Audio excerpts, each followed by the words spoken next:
ప్రేక్షకులకు నమస్కారం.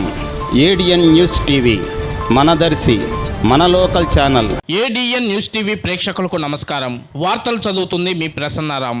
దర్శిపట్నం పడమటి బజార్లో గత రాత్రి 30 సంవత్సరాలు వయసు గల కోటంశెట్టి శంకర్ అనే యువకుడు గుండెపోటుతో మృతి చెందగా విషయం తెలుసుకున్న దర్శి నియోజకవర్గ Telugu Desam party incharge doctor Gottipati Lakshmi, TDP యువ నాయకులు డాక్టర్ కడియాల లలిత్ సాగర్ పార్థివ దేహాన్ని సందర్శించి ప్రగాఢ సానుభూతిని తెలియజేసి శంకర్ కుటుంబ సభ్యులను ఓదార్చి తెలుగుదేశం పార్టీ అండగా ఉంటుందని భరోసా ఇచ్చారు. ఈ కార్యక్రమంలో వారితో పాటు municipal chairman Narpasetti Pitchaiah, Darsi AMC chairman Daram Nagaveni Subbarao, Darsi town party అధ్యక్షులు చిన్న, పడమటి బజార్ టీడీపీ నాయకులు, కార్యకర్తలు, అభిమానులు తదితరులు పాల్గొన్నారు.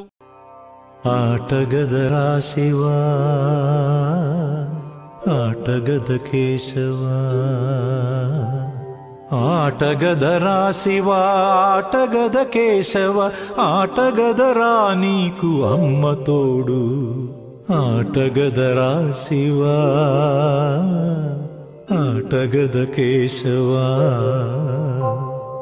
ఆటగద జననాలు, ఆటగద మరణాలు, మధ్యలో ప్రణయాలు ఆట నీకు.